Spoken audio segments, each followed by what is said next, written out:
काम भी करता है और घर में जो पैसा रखा है उसको लेके उसका उपयोग करता है, जिससे उसके परिवार की आर्थिक स्थिति खराब होती है।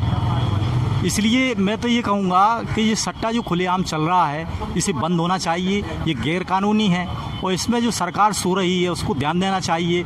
और चूँकि सरकार एक्टिव नहीं है इसलिए प्रशासन भी इसमें सो रहा है। शिकार हैं, गरीबी में इस तरह के ऐप व्यक्ति में आना स्वाभाविक होते हैं। लोग अपना घर खाली करके घर की वस्तुएं बेच के जुआ खेल रहे हैं, सट्टा खेल रहे हैं।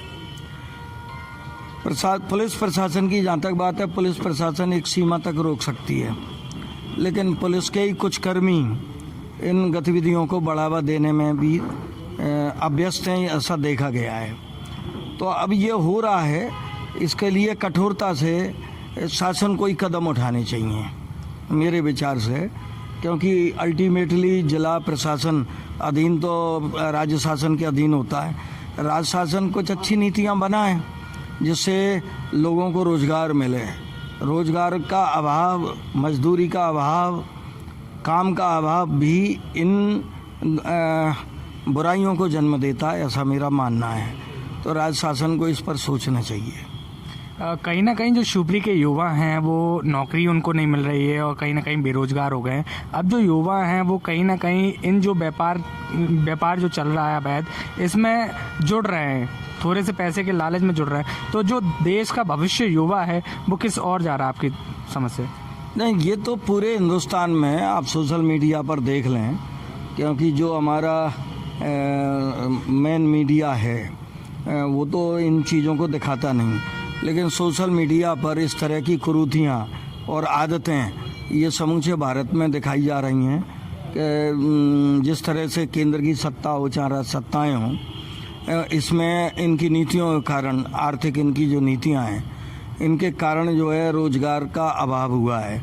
तो युवा पीढ़ी बहुत बुरी तरह से बेरोज़गार हुई है।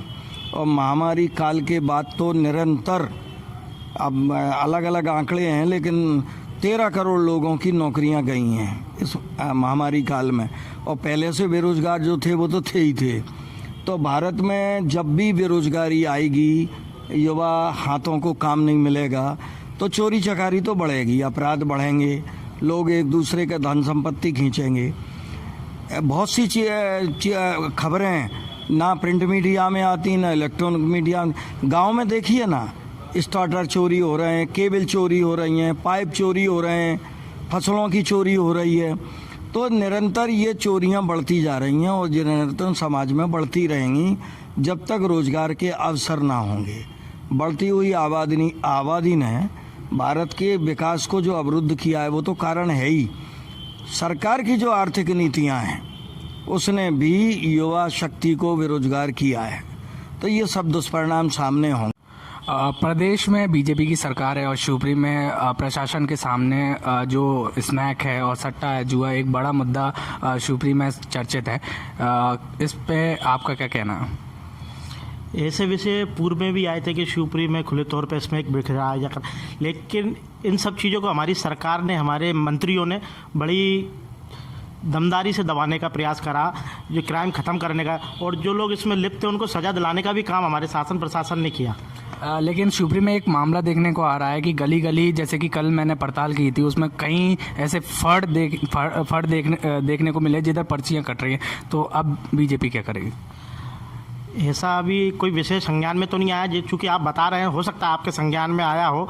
अगर ऐसा कोई विषय है तो प्रशासन के माध्यम से और जिलाध्यक्ष जी के माध्यम से उन पर प्रेशर बनाया जाएगा और उसको बंद कराने की कोशिश की जाएगी, अगर कहीं चल रहा है तो।